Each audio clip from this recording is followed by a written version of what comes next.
러시아와 우크라이나 전쟁이 시작된 지 벌써 3년이 훌쩍 넘었습니다. 2022년 2월 개전 당시만 해도 러시아는 3일 만에 키이우를 점령하겠다는 자신감으로 전쟁을 시작했습니다. 하지만 지금 전황은 러시아가 더 이상 안전지대를 확보하지 못하는 상황으로 급격히 흘러가고 있습니다. 그 중심에는 미국의 결정적인 정책 변화가 자리 잡고 있습니다. 지난 9월 말 도널드 트럼프 미국 대통령이 직접 우크라이나의 러시아 본토 전략 타격을 공식 승인했다는 소식이 전해졌습니다. 월스트리트 저널은 트럼프 대통령이 국방부와 정보기관에 우크라이나의 러시아 에너지 인프라 타격을 지원하라는 지시를 내렸다고 보도했습니다. 이는 전쟁이 개시된 이후 미국이 처음으로 러시아 본토에 대한 공격을 사실상 허용한 사건으로 기록됩니다. 단순히 무기를 공급하는 것이 아니라 실제 표적 정보와 작전 지원까지 병행하겠다는 의미이기에 군사적으로는 판을 바꾸는 결정으로 해석됩니다.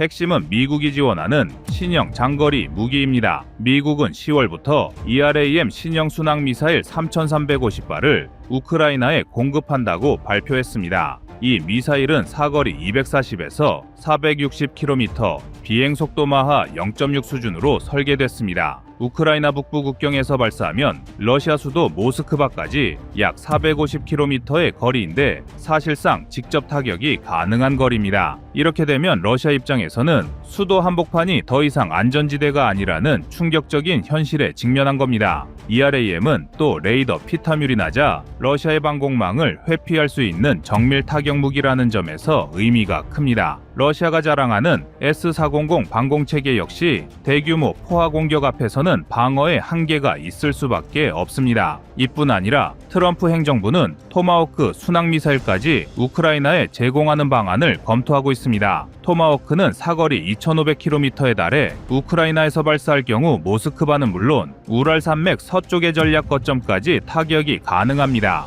실제로 국내 언론에서는 트럼프 대통령이 젤렌스키 대통령의 요청을 긍정적으로 검토 중이며 국방부 차원에서 무기 제공 방식이 논의되고 있다고 전했습니다. 만약 토마호크 지원까지 현실화된다면 러시아 본토 깊숙한 전략 거점이 일제히 사정권에 들어오게 되는 겁니다. 이와 함께 미국은 역대 최대 규모의 군사 지원 패키지를 발표했습니다. 규모는 무려 900억 달러, 한화 약 126조 원입니다. 이 금액은 전쟁 발발 이후 가장 큰 군수 지원으로 우크라이나가 무기 부족을 호소하며 포탄 한 발이 아쉽다고 외치던 현실을 단번에 바꾸는 조치입니다. 참고로 지금까지 미국이 우크라이나에 제공한 군사 지원 총액은 약 1,750억 달러로 추산되는데 이번 추가 지원은 단일 패키지로는 사상 최대치입니다. 해외 매체 폴리티코는 이 재원이 유럽 내 동결된 러시아 자금인 추산 약 3천억 달러에서 충당될 수 있다고 전했습니다. 이는 단순한 재정 지원이 아니라 러시아의 전쟁 자금을 그대로 우크라이나 무기로 되돌려주겠다는 강력한 메시지입니다. 지원 품목도 단순히 소총이나 포탄이 아닙니다.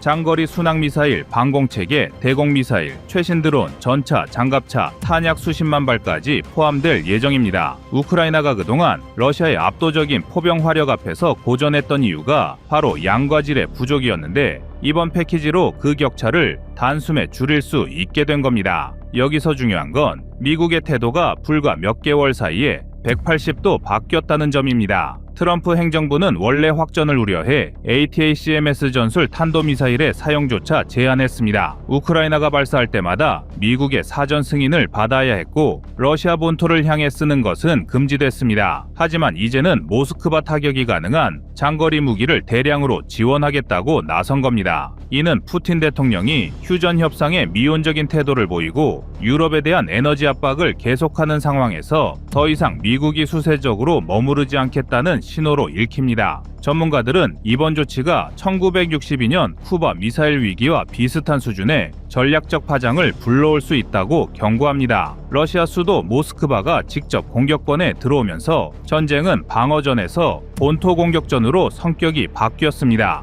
만약 러시아가 이에 맞서 핵무기 사용을 다시 거론하거나 유럽으로 가는 에너지 공급을 차단한다면 국제 질서는 또다시 거대한 충격을 맞게 될 수 있습니다. 이미 국제유가가 단기간에 배럴당 100달러 선을 위협하고 있으며 유럽 전력 가격 역시 급등세를 보이고 있습니다. 이 모든 상황은 우크라이나에 있어 절호의 기회이자 동시에 위험한 도박이 될 수 있습니다. 모스크바를 향한 본격적인 공격은 푸틴 정권의 붕괴를 재촉할 수도 있지만 반대로 러시아의 극단적인 대응을 불러올 수도 있기 때문입니다. 전쟁의 무게추가 크게 흔들리는 순간 세계는 새로운 불확실성의 한복판에 서게 될 것입니다. 미국의 장거리 무기 지원이 우크라이나 전황에 미칠 직접적인 효과는 명확합니다. ERAM과 토마호크가 투입되면 상황은 완전히 달라지기 때문입니다. 모스크바, 상트페테르부르크, 툴라, 브리안스크 같은 전략 거점이 직접 사정권에 들어가는데요. 예를 들어 ERAM 3350발이라는 숫자는 단순히 많아 보이는 수준이 아닙니다. 러시아가 자랑하는 S-400 방공체계의 요격 가능 수량은 이론상 72발입니다. 하지만 실제 전장에서는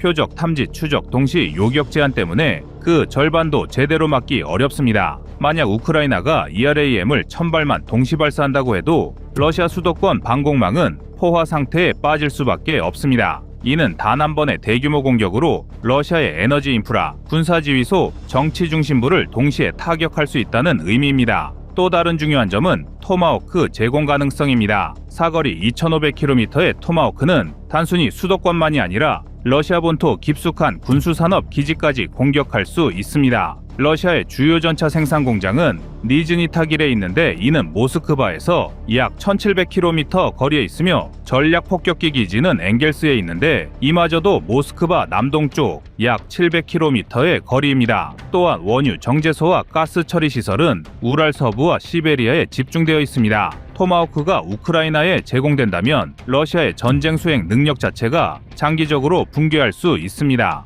미국이 126조 원에 달하는 지원 패키지를 마련한 것도 단순히 물량 채우기가 아닙니다. 지금까지 우크라이나가 하루 평균 소모하는 포탄은 약 5,000에서 7,000발로 추산됩니다. 러시아는 같은 기간 약 2만 발을 쏟아붓고 있어 전력의 균형이 맞지 않았습니다. 하지만 이번 지원으로 서방제 155mm 포탄 수십만 발이 추가 투입되면 러시아의 포병 우위는 상당 부분 무너질 수 있습니다. 특히 미국은 한국과 협력해 포탄을 조달하는 방안도 검토 중인데 이미 지난해 한국이 미국을 통해 30만 발 이상의 포탄을 간접 지원한 전례가 있습니다. 그렇다면 러시아는 어떻게 대응할 수 있을까요? 가장 현실적인 대응은 핵심 시설의 방공망 강화입니다. 현재 러시아는 수도 모스크바 주변에 약 50개 이상의 S-300, 400 포대를 배치한 것으로 알려져 있습니다. 그러나 이 방어망은 고속 탄도미사일에는 강점을 가지지만 저고도로 침투하는 순항미사일에는 상대적으로 취약합니다. ERAM이나 토마호크 같은 저피탐 순항미사일이 수천 발 투입된다면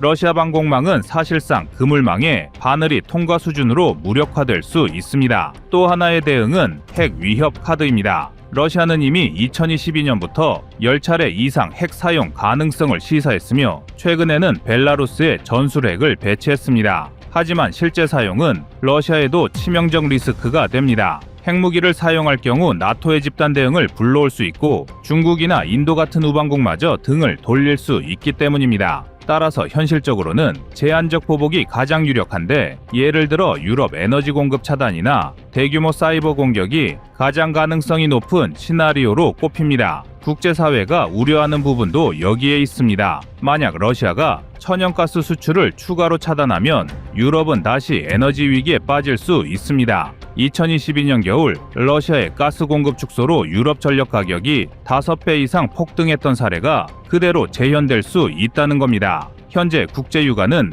이미 배럴당 95달러를 넘어섰고 미국과 유럽은 물가 상승 압력에 시달리고 있습니다. 이번 사태로 에너지가 다시 무기화된다면 세계 경제 전반에 심각한 충격파가 불가피합니다.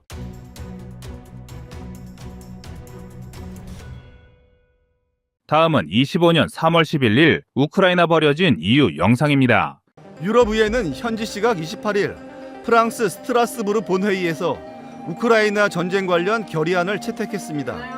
결의안은 EU와 회원국들을 향해 우크라이나 방어 작전에 상당한 군사적 자원을 제공하기 위해 한국에 우크라이나 무기 지원에 대한 입장 선회를 요청할 것을 촉구한다고 명시했습니다. 2017년 무렵 우크라이나 군수산업체 유주노예에서는 극도로 민감한 신형 탄도미사일 개발 프로젝트를 추진하고 있었습니다. 이 사업은 기존 소련제 기술을 거의 완전히 뜯어고치는 대규모 개혁 성격이었는데 내부적으로는 VK-17이라는 암호명으로 불렸습니다. 그런데 문제가 생겼습니다. 이때 현지 연구진이 일부 러시아 기술자 출신과 교류한 정황이 포착되면서 미국 정보기관이 이를 사전에 감지해 버렸기 때문입니다. 대외적으로는 전혀 알려지지 않았으나 설상가상으로 너무 자신만만한 우크라이나 내부 핵심 인사들이 자신들도 이제 핵 추진체를 응용하지 않고도 러시아 전역을 사정권에 두게 될 것이라고 발언한 것이 영미권 정보당국에 보고되면서 일이 커졌습니다. 결국 서방 국가들의 압박을 받은 우크라이나 정부는 공표조차 못한 채 이 프로젝트를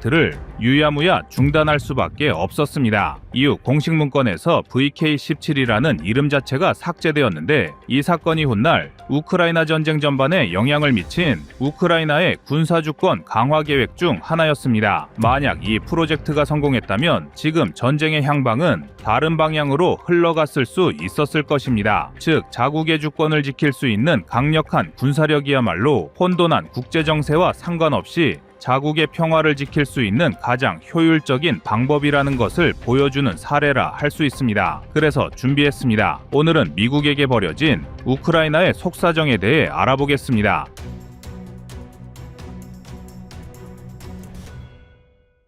우크라이나가 서방으로부터 대규모 지원을 받기 훨씬 전, 즉 러시아의 크림반도 강제병합 이전부터 우크라이나는 아무도 믿지 말고 스스로 생존해야 한다는 기본 인식을 갖고 있었습니다. 실제로 우크라이나 내부를 깊이 들여다보면 러시아의 영향력에서 벗어나기 위해 필사적으로 자립하려 했던 흔적이 역력합니다. 반면 이 모든 노력이 2014년 크림반도 사태 이후 본격화된 대결 국면에서 제대로 결실을 맺지 못했다는 것이 안타까운데요. 현 시점에서 보면 우크라이나가 처한 현실은 미국과 유럽 모두가 지지 의사를 철회하기 시작했다는 느낌이 강하게 듭니다. 대통령 선거를 둘러싼 국내외 압박이나 자국 영토의 상당 부분을 러시아에 빼앗긴 상태, 그리고 서방의 지원 중단 가능성 등은 젤렌스키 정부로서는 숨통을 조여오는 악재가 아닐 수 없습니다. 여기에 도널드 트럼프 대통령이 다시 미정계 전면에 나서면서 이런 우려는 현실로 다가오고 있습니다. 그래서 군 전문가들은 트럼프가 과거 집권 시절부터 모든 것을 돈으로 환산한다는 기조를 내세웠던 만큼 전쟁 비용을 과감하게 줄이는 동시에 결과물은 미국이 차지하는 방향으로 흘러갈 가능성이 있다고 분석하고 있습니다. 여기에 더해 유럽 각국 역시 이 문제에서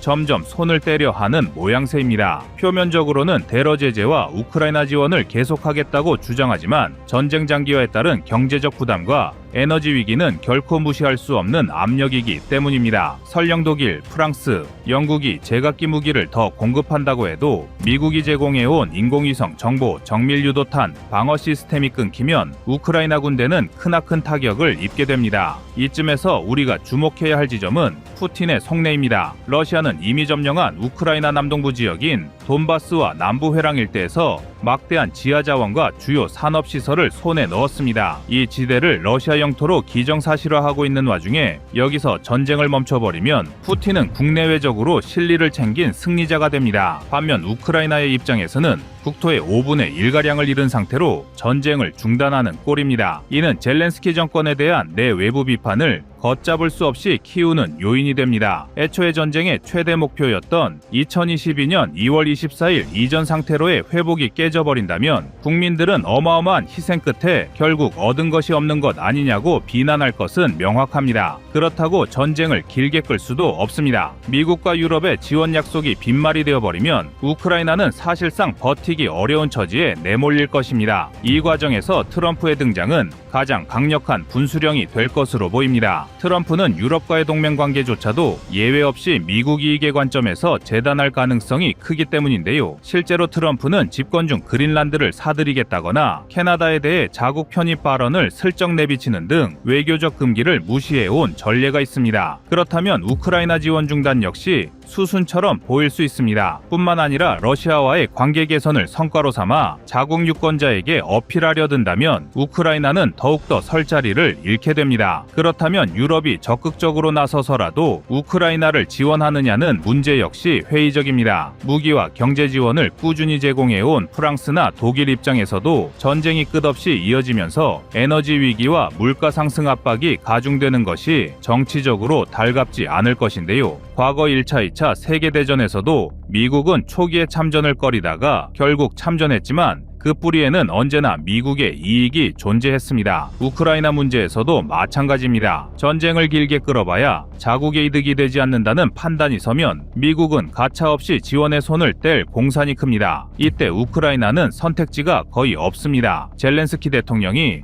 그동안 대외 미디어를 통해 보여준 이미지는 조국을 지키는 영웅이었습니다. 하지만 국내 정치적 현실로 돌아가면 그는 전시 상태를 이유로 선거를 미루고 있다는 점에서 비판을 받고 있습니다. 또 군사적 성공을 위해서라면 아조프 연대를 비롯한 극단적 민족주의 집단을 활용한 전력으로 삼았다는 문제도 남아 있습니다. 러시아가 이를 이용해 우크라이나 정부는 네오나치 정권이라는 선전을 퍼뜨리고 있는 현실을 감안하면 젤렌스키 정부가 서방의 무기 지원 없이 전쟁을 수행할 동력을 상실하는 순간 내부 정치적 입지가 대단히 위태로워진다는 사실이 분명해집니다. 결국 우크라이나가 뒤통수를 맞았다고 느끼는 이유는 전 세계가 정말로 인도주의와 자유민주주의를 위해서라기보다는 그저 자국의 안보와 경제적 이익을 위해 움직인다는 사실을 새삼 깨달은 데서 비롯됩니다. 애초부터 우크라이나가 꽃길을 걸을 수 있는 전쟁이 아니었다는 점, 그리고 서방 역시 영원히 지갑을 열어줄 수는 없다는 현실이 모두 드러나고 말았습니다. 그렇다면 남은 시나리오는 무엇일까요? 휴전이든 종전이든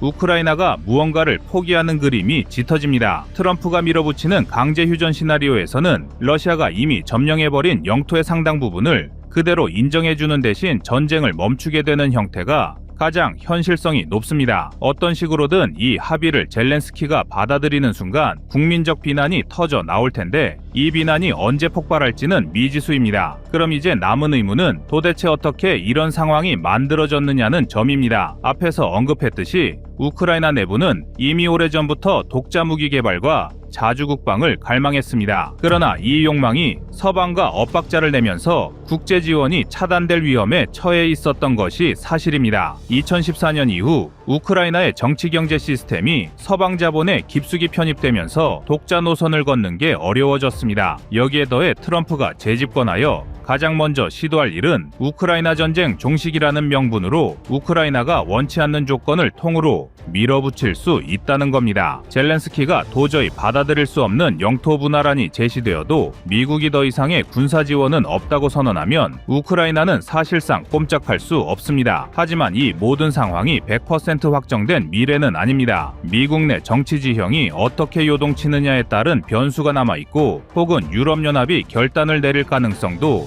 배제할 수 없습니다. 다만 현재 드러난 구도만 놓고 보면 우크라이나가 세계 무대에서 벌여진 카드로 전락하는 전개를 피하기는 어려워 보입니다. 전쟁은 이성의 연장이라지만 그 속에는 국가 간 이권 다툼과 힘의 논리만이 살아 있을 뿐입니다. 우크라이나는 이러한 전형적인 국제정치의 냉혹한 민낯을 직접 경험하고 있는 셈입니다. 사실 대중의 시선도 서서히 우크라이나에서 멀어지고 있습니다. 초창기에는 전쟁의 참혹함이 전 세계적인 분노와 동정심을 불러일으켰지만 지금은 경제 위기나 물가 상승 등이 각국이 당장 맞닥뜨린 민생 문제가 더 시급하다는 인식이 커졌기 때문입니다. 각국의 국민 불만이 정치적으로 이용당하는 순간 우크라이나 지원은 급격히 쪼그라들 것이고 이는 곧 전 세계가 우크라이나를 외면하는 결과로 이어지게 됩니다. 최근 우크라이나 내부에서도 전쟁 지속이 경제를 뿌리째 뒤흔들고 있다는 점에 대한 불만이 점차 커지고 있습니다. 설령 겉으로는 영토 수복을 위해 끝까지 싸우겠다는 의지를 표명한다 해도 전쟁에 필요한 자금을 대외에 의존한 채 계속 끌어갈 수는 없기 때문인데요. 이미 전역에 걸쳐 생산시설이 무너지고 주요 도시들의 국가들의 기반 인프라도 상당 부분 파괴되었습니다. 이런 상황에서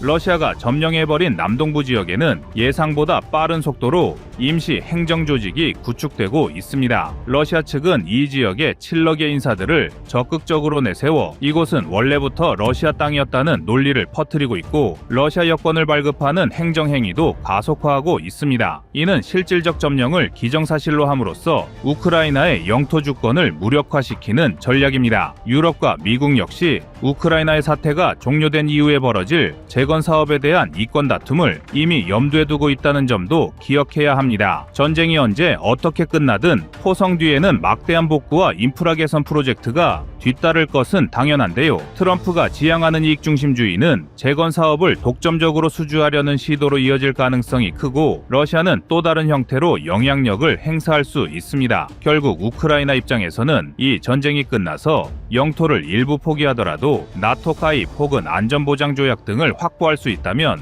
그나마 다행이지만 트럼프식 계산법 앞에서 이들 조건이 관철될 가능성은 그리 높지 않습니다. 이처럼 전 세계가 우크라이나를 외면하기 시작한 진짜 이유는 바로 이 전쟁을 끝까지 지지해줄 만한 확고한 경제안보적 동기가 서방에 부족하다는 데 있습니다. 더불어 트럼프라는 변수가 등장하면서 모두가 우크라이나는 안 되겠다는 판단을 더 명확히 내리게 됐습니다. 그래서 푸틴은 되레 이 상황을 반전의 호기로 삼으려 하고 있고 유럽 국가들은 자기 생존을 위해 발을 빼려고 합니다. 모두가 자신의 이익을 계산하는 세상에서 우크라이나만 명분과 정의를 붙잡고 외로운 싸움을 벌이는 형국입니다. 결론적으로 우크라이나가 바라는 완전한 영토 수복과 나토 가입 가능성은 점점 희미해지고 있습니다. 강제 휴전이나 부분 영토 포기가 미국 주도의 타협 카드로 채택될 시점이 코앞에 다가오고 있는데 우크라이나가 이처럼 외세에 흔들린 결정적 이유는 주변국들 대비 확고한 안보 태세가 부족했기 때문입니다. 세계 최강국이라는 미국조차도 자신의 실리만을 추구하는 게 전혀 이상하지 않은 시대에 우크라이나가 버려진 것은 어쩌면 필연이었는지도 모릅니다.